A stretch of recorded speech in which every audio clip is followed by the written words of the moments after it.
Yeah, so today we will have an AMA with Vela Exchange. The co-founders of Vela will join us, Dan and Berke. They are joining just in a second, so just a couple of seconds and we will start.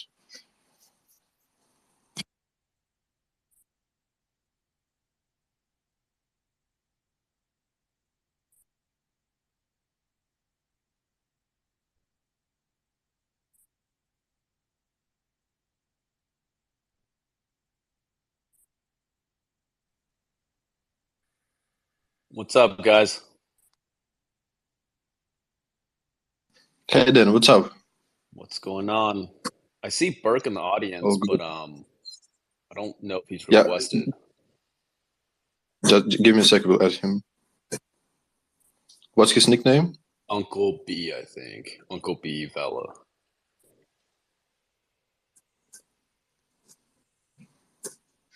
I don't see him. He needs to request. Let me ping him real quick. 1 second. Yeah, sure. Back if you hear us, just request to speak. We will add you.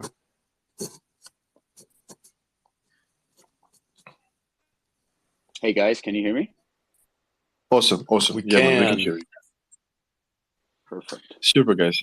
Very excited to have you here. Today we'll be speaking about the official launch of Vela, how you guys started, etc. I have prepared a couple of interesting questions. We are very excited about our upcoming partnership. Yeah, so just to start, I would just ask you to shortly introduce yourself, how you guys started in crypto, what you guys have done before the Vela, etc. Please. Yeah, sure. I'm Dan. I'm one of the co-founders and core contributors over at Vela.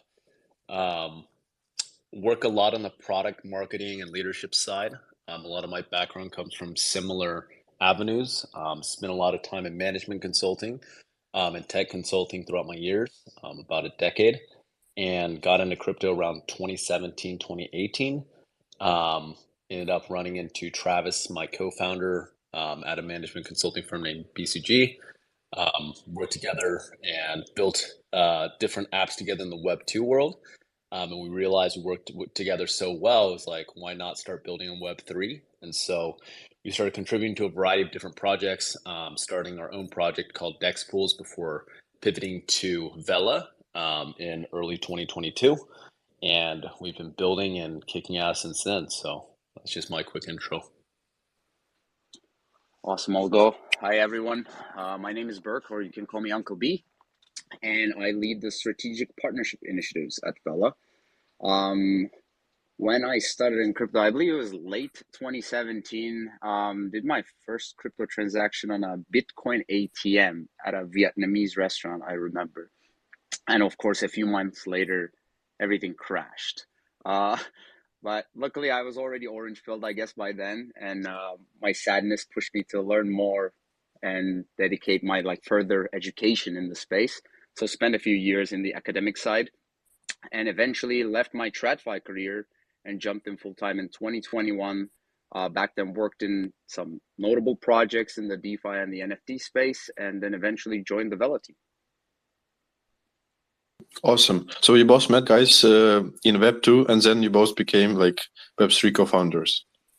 Yeah, well, so Travis, who's not here, is one of the co-founders and our CTO.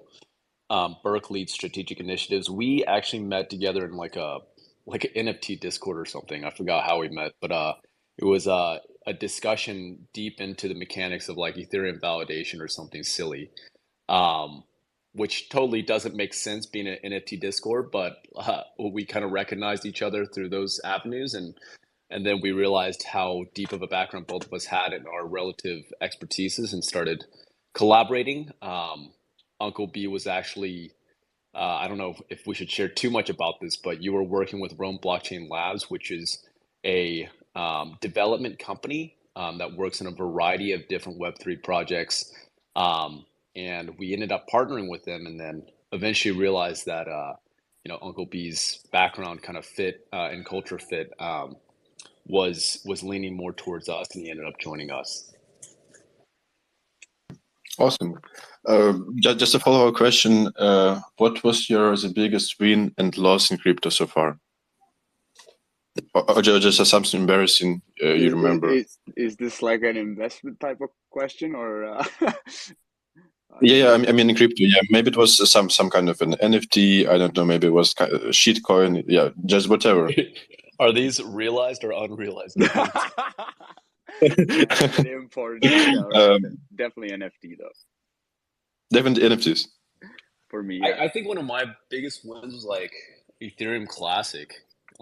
Really random, but I just had a gut feeling, like zero analysis. It was just like, oh, this seems like it's gonna do decent, and it just happened to do it. Man, there's so many losses I can't even begin to like start categorizing, to be honest. NFTs definitely big losses there. Let's see. I mean, I'm really pulling for Yuga Labs. I know there's a lot of like negativity around them recently, but I think they have their shit together, and we'll see kind of where they go with their ambitions across gaming and utilities. So, yeah. What about And you, then man? Yeah, what about was me, your man. I see that you're a fan of Yuga Labs, where your profile picture, Mutant Ape. Awesome. About me, yeah, I would also say NFTs. Yeah, I lost a lot of money there. I was kind of involved in Solana NFTs. Yeah, I know. It sounds strange. Yeah, like, but I feel still, your pain, man. I don't even want to yeah, think about Solana NFTs. It was like, I think 95% of projects there were rugs. yeah. I mean, NFTs were like a kind of a backbone of Solana, I would say, because it was just the only thing which Solana was used for. And right now, with all the shit with FTX dumping Solana, it's kind of hard, I don't know, to create or just to keep project alive. NFT project, yeah, Yeah. but it is what it is. Yeah, I remember there was a time like maybe it was like Solana Summer or whatever you want to call it, where like so Yeah. many people were passionate about the gaming side, and I was passionate too. I'm like a gamer, so I'm like trying Uh-huh. to contribute like game theory and like mechanics and and I'm doing all this stuff, and then it turns out to be a rug, and I'm not asking for anything in return. I'm like focusing on Bella, but I'm like, dude, this is awesome. And then like the founders disappear. I'm like, guys, like, did we just do this for nothing? Yeah, I mean, game theory is kind of complicated in Solana community. Uncle B, what about you? Have you had some experience with Solana?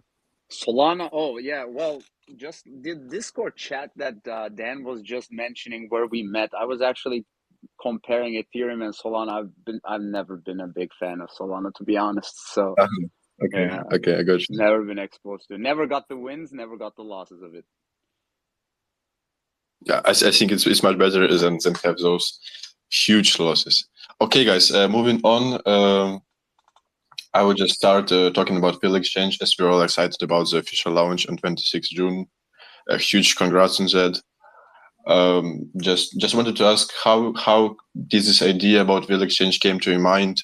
Like which downsides have you seen on other exchanges like maybe GMX, etc. Yeah. Yeah, I think when we started building Vela, um, one of the reasons we were so passionate about creating kind of a trading home for not only perps traders, but just traders in general in the decentralized space was because you kind of had to pick between either like a centralized exchange where like perps, derivative products, spot trading, everything was like super nice and easy to use. Or you could go to the decentralized world and choose between like AMMs for spot trades, or there's some limit order products coming out at that time when we started Vela, order book based space DEXs, like GMX like protocols, and GMX was synthetics, but very early. And it was like nothing that kind of combined a lot of those principles of like ease of use, powerful derivative trading or perp trading, and just that experience you have going from like TradFi apps to DeFi, right? And so we're like, man, there has to be a better way to do things. Infrastructure was still kind of early back then, but now it's developed so much that you have like tens of L2s with lightning fast speed and like validation speed and performance and everything like that. So you can actually run a perp dex with efficiency. So our thought was, let's build a perp dex that takes a lot of the strengths of CEXs and builds on top of some of the principles that were already built by our predecessors like GMX, GNS, etc. And allow, of course, self-custody. And it's evolved a lot since beta even. Beta, we launched a product that got a lot of traction, and I think people were excited to see just the experience. And I think one of our ambassadors described the experience as like driving a spaceship versus like a lot of other dexes where it's kind of like driving just a regular car. We've built on that a lot and just try to make it feel as smooth and futuristic as possible. Like, what would traders want in their ideal kind of world, right? Um, yeah, so that's kind of like the background behind Vela, and I'm just super excited about the launch that's coming up in about a week now. Today we're gonna drop the schedule, so how early access works, what the dates are for early access and launch, and any other important dates that are associated with the next 1 to 2 weeks. Awesome, man. Uncle B, do you have anything to add? No, I believe Dan summarized perfectly. Uh-huh. So basically, the idea was that DEX space was like in this kind of Stacks experience where you can just use perps, while in the options, etc. Yeah, and you just wanted to implement it and build above on top of the GMX, maybe, and also adding another asset classes like I don't know. Um, I've seen it's possible to trade even some kind of metals, like gold, etc. Or on Vela. Yeah. Yeah, yeah, like the assets themselves are not the restriction, right? And they're not the biggest part of the innovation in Sure. any kind of synthetics-based perps platform because you can just derive whatever assets based on your price feed, and as long as your price feed's good, you can launch that product. It's not like an order book based X, right? Like DYDX, you would have to fill that order book with actual assets, and if you're doing something like commodities, you have to do some kind of like mirrored asset. And all of that stuff is a lot more complicated. I think the beauty of synthetics is it allows you to, number one, bootstrap liquidity super quick. Number two, bring on assets and kind of mirror assets without actually having to have the asset, right? Um, that being said, I think the real challenge was kind of thinking about what CEXs do well and what keeps people on CEXs, specifically starting with derivatives and perps products, and then thinking Mhm. about what kind of foundation was already built in the DEX space and not having to rework everything, right? Like great builders across history build on tops of the shoulders of giants, and that's what we're looking to do, right? I think GMX did a really good job building a economy that wrapped around a synthetics based perps protocol, and we wanted to take it to the next level by introducing the quality of life that CEX users have to try to encourage that group of users to come on board into the DEX space. Not only to develop, but eventually into just all DeFi, right? And I think that if you look at the volume of perpetual and derivative traders in DeFi in general, like it's a huge portion in CEXs compared to DEXs. Yeah. Um, Yeah. it may change over time, and we're trying to accelerate that. But I think it's just going to be better for anybody that believes in decentralization and self custody if dApps can work together to build better experiences that attract these users. So that's just kind of like step one of our journey towards a bigger picture. Absolutely agree. Then there is a big chunk of this options trading volume, and if you could bring this sex experience with self custody and decentralized val exchange as an example, and also bringing all those kinds of assets because they're synthetic, so basically you can bring I don't know anything you want actually. So yeah, I think you have a very bright future with those ideas as DEX market will just grow and grow. Yeah, appreciate it. And I saw a question too, just from the chat, from Skylar, and he was asking about, I believe, regulatory stuff, and how we think about probably decentralization as part of that question. Um, we're actually in a very interesting point. So obviously, 100% of our focus right now is on launch. But strategically, one of the questions we're asking ourselves is number one, like, how much do we want to decentralize governance? Number two, how much do we want to like work with regulators and be licensed? And so there's a lot of important questions within those decisions that we're kind of going through with the legal team and with our internal team, and trying to match up the best we can against our vision of being one of the first kind of dexes to, first of all, be official and be like within the rules and regulations of whatever governing bodies that we're operating within. But number two, also allowing that self custody like experience. So there's a lot to unpack there. but we will be doing that slowly over the next couple of months. And I do expect some pretty big news to be released related to those items that I mentioned. What was your experience so far? Are those boundaries, like for the exchanges, are clear? Do you know how should you comply under those different jurisdictions? Yeah, I mean it's actually becoming better. I think if you were to ask me that question 6 months ago, I would have said it's Yeah. pretty hard to understand. Okay. I don't think the U.S. has changed, and we're still banning U.S. Jurisdictions in a variety of other restricted regions. But we are seeing some significant progress in Asian and European entities, and I think there's a lot of potential there as areas that we want to operate in continue to be a little bit more clear about how to get from point zero, which I think a lot of people are at in the deck space, to at least like point five or one, right?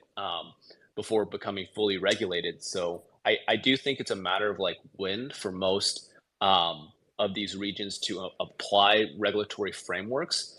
Um, but we'll just have to see as the rest of the year kind of continues. Just a small follow-up question. Um, do you want to be legalized? Just how does it work?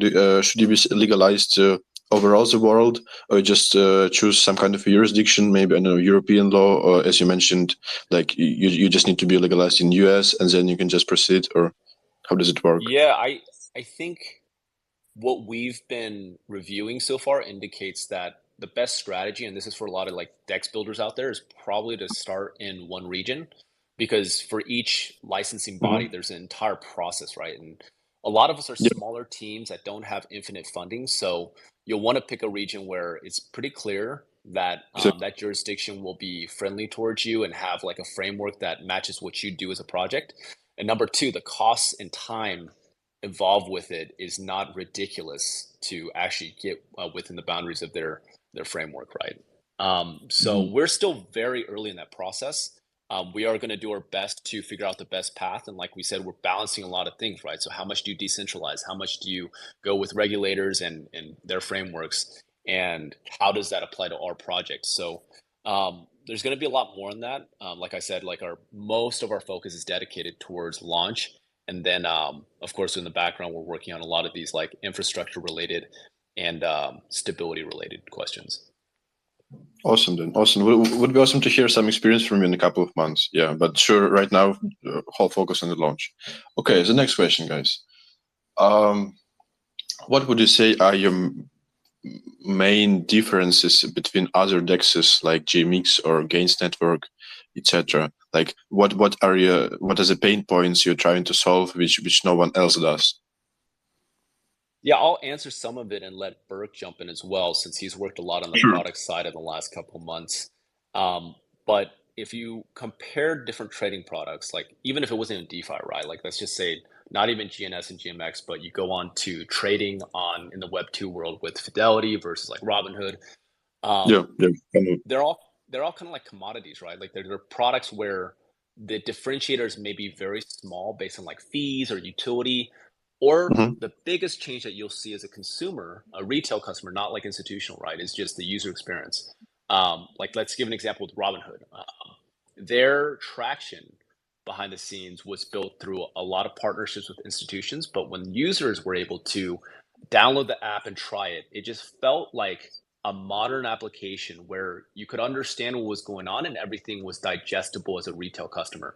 Um, for us, our goal was to do the same thing. Like once you get on, whether you're a veteran trader that wants to do things like set a trillion kind of triggers versus your orders and like manage your portfolio to a T and automate things, or you're just like a beginner trader that just wants to create a basic long position on an asset and kind of manually control things, you can do that. And you can track everything. You can put notes against your trades and you can save your settings. You can get alerts and notifications like a CX. It's just that experience, and you'll feel it once you get in the app. It's just like, it feels nice.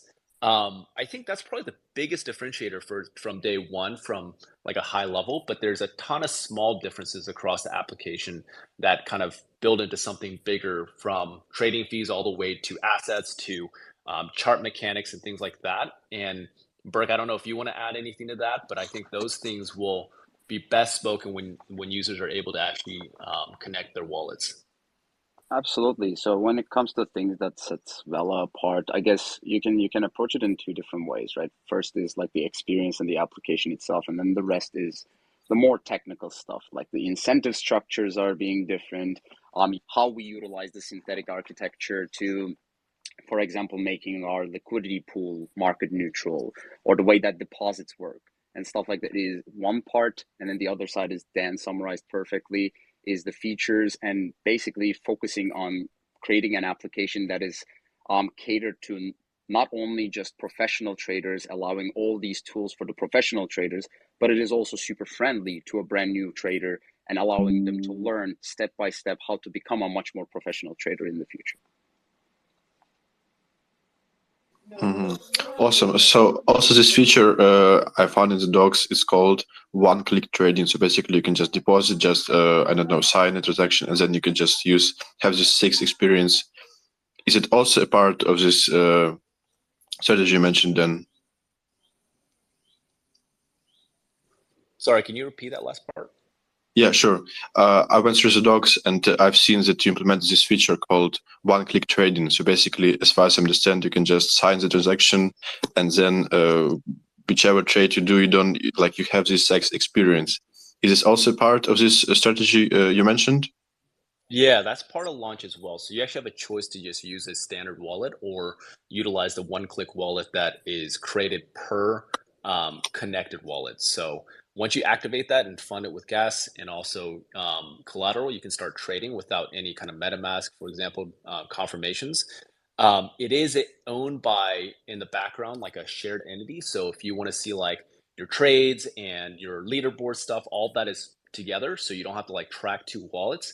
There's a lot of cool things kind of attached to that when you can control both wallets in terms of social trading aspects, where you compare like different accounts that you like. There's a lot of other stuff kind of related to trading competitions, but at the core, the ability is to quickly be able to move through the application like a CEX. And one-click trading is just one more step towards that, right? Okay, I got you. Also, as you mentioned, this Robinhood app, have you developed also a web application for mobile? Is it somehow a critical point for you? So are you focusing yourself on this so people could just use Vela with a phone? Yeah, so you can use Velo with the phone. Mm-hmm. It is pretty web and mobile optimized. Awesome. However, a native application is something that would be later in our timeline. It's just a lot of work to get something ready, and the process to go through the app store is pretty arduous as well. So it is something in our ambitions, but not for launch. Awesome then, awesome. Because I personally, I always use any Nexus, etc., just with my PC, to be honest. But if you could bring this kind of experience as Robinhood does, maybe as just for a launch with just a web, just a good optimized web page, and then an app, yeah, it would be just awesome. Yeah, that's part of the reason why we optimize for mobile so much. And just props to our community for helping us test in the last few weeks and get a lot of the mobile stuff done.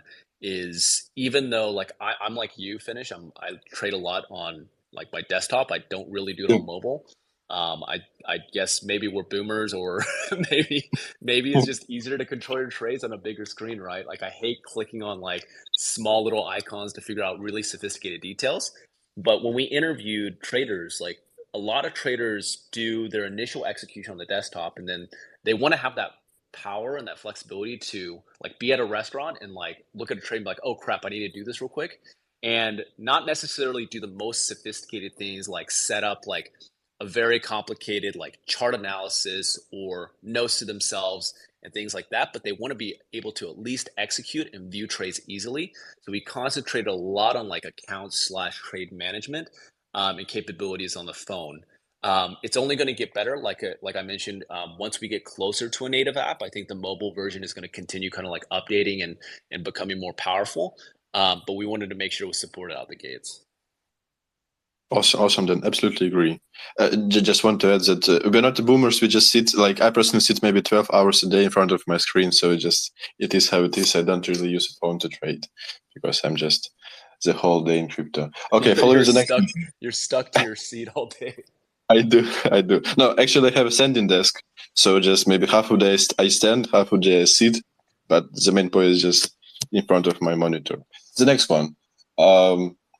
As we all know, there are those common decentralized issues like front running, slippage, and different asset limitations. With asset limitations, we already discussed it with using those synthetic assets. It's not a problem more. But what about front running and slippage? Thank you. Yeah. Burke, do you want to jump in on some of the background behind our trading revamps? I'm so sorry, guys. I just got a call and I couldn't hear the question. Could you just repeat the question real quick? Yeah, no problem. No problem. I can repeat, sure. Yeah. So basically, there are those common decentralized exchange issues. As an example, front running, slippage, and asset limitations. Asset limitations is not a problem anymore because you're using these synthetics assets. But what about front running and slippage? Yeah.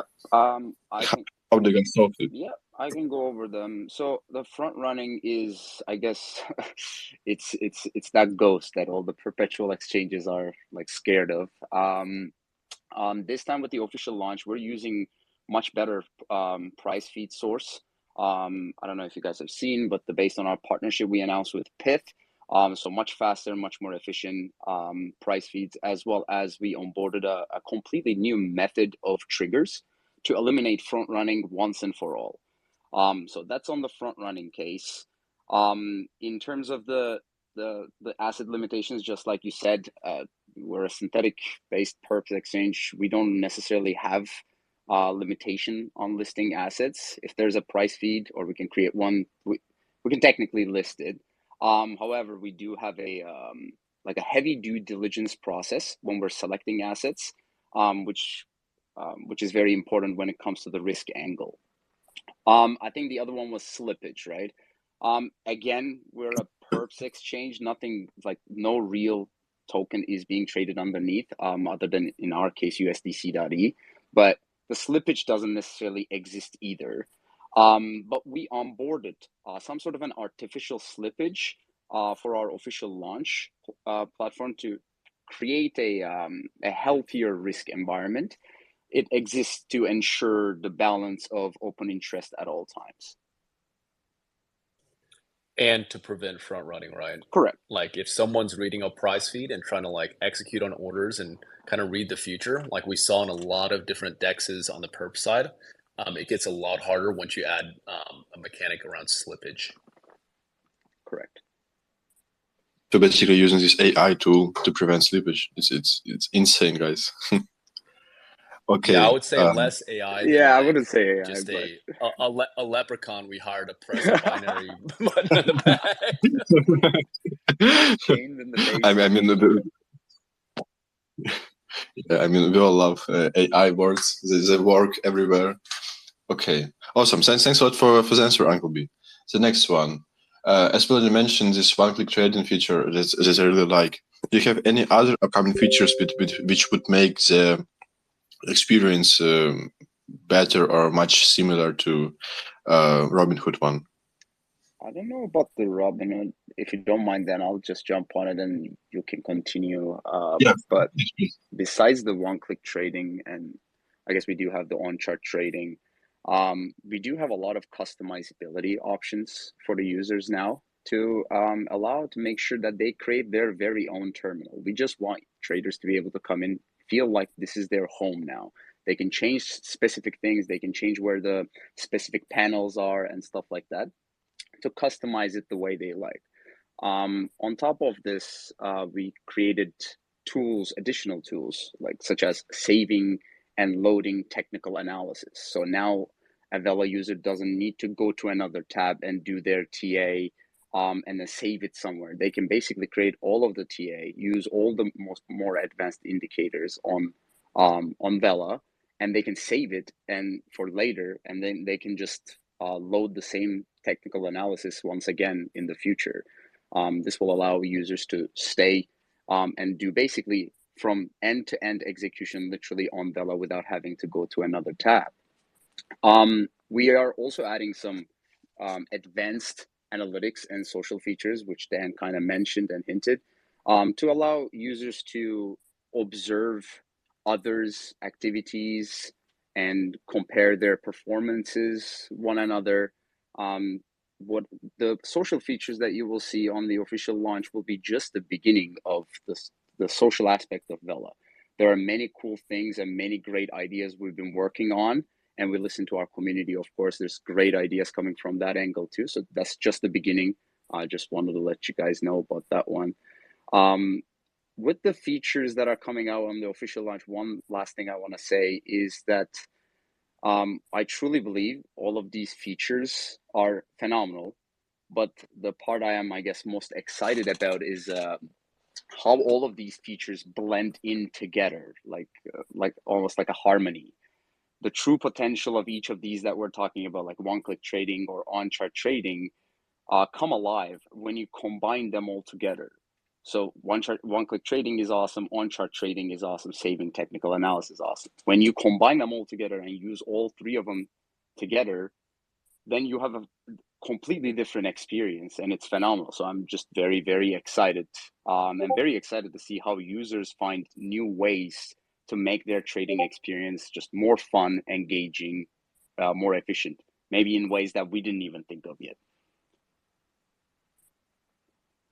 Awesome, Uncle B.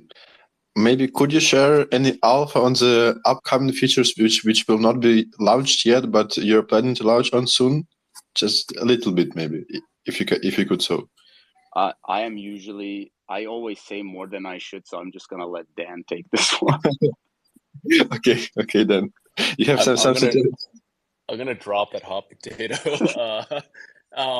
There's so much for official launch. Like I think part of the plan is during launch we're gonna announce some of the next features and kind of challenges for our team to undertake. But I don't want to spoil people too much right now. Okay, then I got you. Yeah, you're right, guys. You're having so much features at the launch. Yeah, I think for now it's enough. Okay, coming to the next question, guys. Give me a sec. Yeah. As we all know, the community of each project and especially of DEX is super important, and you built an amazing one, guys. I really see the amount of listeners we have right now, the engagements on your posts, the excitement of people to the 26th June official launch. So my question would be, do you have any ongoing or upcoming community-focused incentivizers for the Vela users? Maybe some, I don't know, better fees, etc., Vela rewards, and something like that. Oh man, where should we start? Wherever you want, man. We have a well, I guess for the community, just like you said, like the incentives are a very critical part of any success or like failure story in this space, right? So because of this, since the early days, we've been always putting tons of effort to ensure incentives are always aligned perfectly with our operations as well as the community sentiment. There are many incentive programs within our economic architecture, I guess. So for the bigger picture, for the listeners, you can always visit our Git book and learn more about our token economy, but I'll just stick to the official launch related ones. One will be the Hyper VLP. This is, we've done this before during the beta. It's basically a liquidity bootstrapping event, inviting liquidity providers to bring their liquidity that will just back the exchange activity down the road. For being early, they will be rewarded within this program. It'll start a few days. I guess I'll leave this part for the later announcement today. But I almost dropped another potato, Dan. But it will basically last less than 2 weeks. And during this time, the users are basically incentivized to bring their liquidity as quickly as possible, since there are multiple reward tiers, and it's based on first come, first serve. So basically, if earlier you come in, the better reward tier you secure. We also provide heavy rewards for the first week or two for the VLP and Hyper VLP stakers. And I guess on top of that all, we have no VLP minting fees until the hyper VLP mint is over. So these are all the incentives to encourage and reward early liquidity. Honestly, I had a separate question on hyper VLP program, but if you have already started talking about it, could you just say something about the success of the hyper VLP 1.0, excuse me, and as far as I understand, in 2.0, it will, like, it's anticipated so fast already that it will be just first come first serve, as there are a lot of people who want to provide the liquidity. Yeah, there's a lot of hyper VLP. I guess you called it 1.0. We kind of called it 1.0. The legacy hyper VLP was a very big success. It allowed us to onboard a lot of liquidity very early on, and that transitioned into being able to allow traders to have much larger OIs and many other assets and stuff like that. Same thing goes for our official launch, but the hyper VLP 2.0, the rules are the same. You bring your liquidity. Okay. The earlier you are, the better reward tier you fall into. However, of course, the numbers and the rewards are a little bit different. But it's a much larger program, and it's almost like an extension to the previous Hyper VLP. So the legacy Hyper VLP will also continue after the official launch. So all of that liquidity will also be moving back in. So you will be basically collecting amazing rewards during the next 12 months as long as you keep your liquidity in. Whether staked or not, or however you want to use your VLP, but just VLP needs to remain with you throughout the next 12 months, and there will be monthly rewards going forward.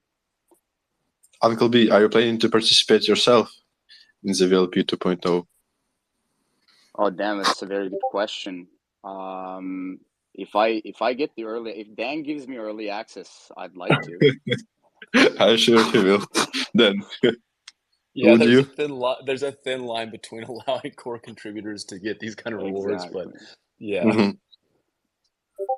We want to make sure that in every incentive structure, we want to make sure that we incentivize the community. Us as a team, we have our own incentivized structure to build this protocol, right? And we just want to make sure that the rewards are distributed properly to create a much healthier ecosystem in the future. Awesome, guys. My next question would be, right now at your launch, your just a perpetual like perps exchange. Do you have any plans on maybe launching options or any other kind of trading instruments in the future? Yeah, so I guess this is a potato that I won't drop. You know, part of the experience and part of the vision is to have like a Binance for the DEXs, right? And with a Binance, of course, you can, buy and sell assets, and you can do things outside of just synthetics. And so we're heavily looking at that angle, and we have not, there's some decisions to make whether we partner on that front, whether we build our own protocol, whether we do other stuff. So that's still in the works, but we are definitely going to pursue making Vela even more of a home for all your trading activities. So that's just top of mind. But perp DEX kind of dominance and competition is not a joke, right? It's still going to be very difficult. So we want to do our best here first, build the best perp DEX, and then kind of build on top of that. Okay, I got you. So for the start, just become the best perps exchange, and then we can see maybe other options coming.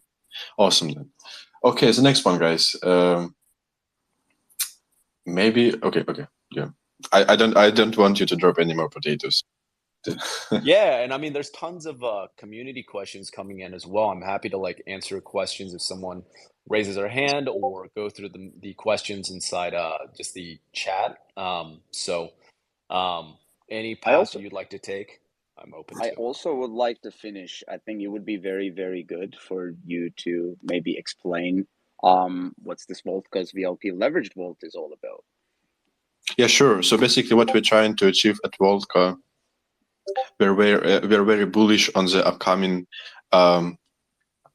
different trading indexes as they're moving up.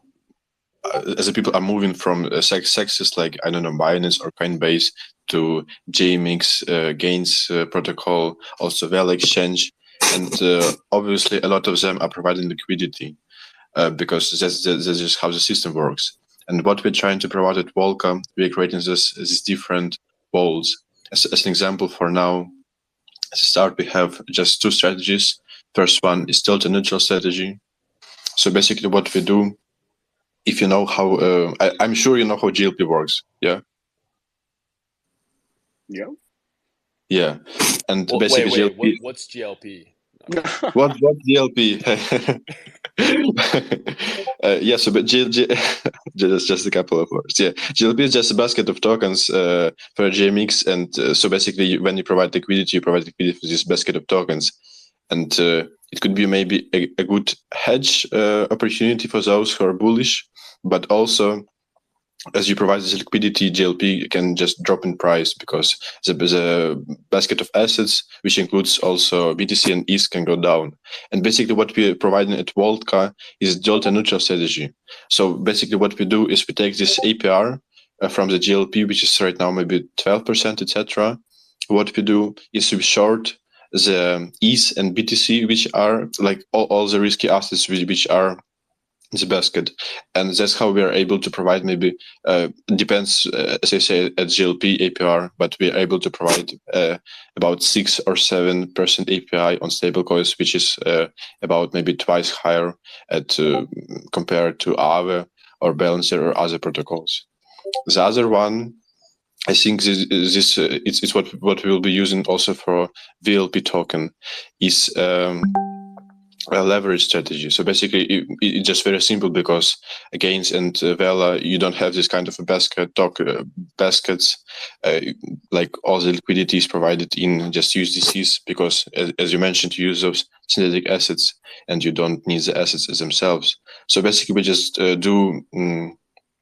just borrow money as we have those borrowing pools, and we just deposit 3 times more with 1.5 health ratio. And that's how we can get about 17% APY on the stable coins. And it's actually very safe and healthy because we are just providing liquidity in USDCs. Yeah. And I believe we will do the same for us for the VLP token. Yeah. Yeah. Yeah, What do I you was guys say? gonna say it's gonna be very, very exciting because the risk structure of VLP is very, very different. Just like you said, Mhm. due to its market neutral nature of it, the VLP is very different, and the majority of the rewards do go into and accumulate within the value of the VLP, right? So I'm very excited to see what kind of a demand is there for leverage minting VLP. Yeah. We were very excited too, yes, because as more exchanges are launching, the more products we could offer. Sure. Dan, you have anything to say? No, I think you guys covered the majority of it. Yeah, I mean, maybe just your overall experience about the those vaults we're offering, or maybe you have just any ideas how we could do it better, etc. Yeah, so it's interesting. I think these vault products all provide different paths for a trader to de-risk and diversify, right? Exactly. And even dig deeper into their degenerate like wants and needs. We have several teams building different products. I'm very, very interested in seeing after launch, like what type of traders use what type of products. I have not used a GLP based product before. So this is something where I'll have to wait and see to give my own personal kind of experience. But just seeing the types of innovation, the different types of vault-based products come out specifically for VLP and even Vela has me interested in seeing what happens in the next week to 2 weeks. Exactly, Dan. Yeah, we are doing our best. Guys, I would be happy to choose just a question from the comments. What do you say? Yeah, let's do it. Let's do it. Or do you want to choose it yourself, or do we just want to ask someone? I see here there's a couple of guys who want to ask a question. Yeah. Yeah, Just I can pick one. Let me jump Yeah, in. please. Yeah. There are a lot of good questions. So Zeus or Decody33 asks, what risk management features are available to traders? So one thing we've introduced that helps traders as soon as they set up their trade is the idea of a liquidation risk meter. So it's actually just a number from 0 to 100 that lets you know how close you are to liquidation. A lot of the details around how that number is calculated will be in our docs. So that'll help you from like a quick glance understand like how my trade is doing, right? We also have all these triggered trades and triggered orders available to a trader that can help them manage risk based on market performance, right? So any mix of stop losses or trade take profits, and essentially what you can set up is like 10 of those in a row, right? So if you want to take profits at a 10% take profit and then take more at 25%, you can set that kind of take profit order along with the stop losses on any kind of combination of your current positions. Mhm. You can also set those up in different forms, right? So we have like stop limits, we have stop markets, we have all sorts of things that are set up just to help you kind of create and close trades. So I think that from like a base level, and then we have the email / SMS notifications that can help notify you when trades are being created, closed, etc. We're going to be Awesome. building on top of that infrastructure. Like right now, it's kind of phase 1.5, while as beta was phase 1. What we hope to do by like phase 2 for infrastructure to support messaging is to let you know, like with granular control, when those notifications go out. Is it at 10% liquidation risk? Is it at what a price that's hit? Is it at whatever happens before the action actually happens, right? However, that requires a lot of extra kind of due diligence on our side just to set up like the right control center for you to manage those notifications. So those are just some high level things. But if you go in, you'll be able to see a ton of like of these features plus more that can help you kind of manage your own risk. Yeah, then in my opinion, this feature with different types of notifications, as you mentioned, SMS and just email, it's awesome. As you mentioned, it's just this sex experience you wanted to provide. I love it, man. Exactly. Let me choose one speaker, maybe. What do you say? Let's do it. Let's do it. Okay, Iconic, I see you. Iconic, I added you. Man, Iconic. Just a second.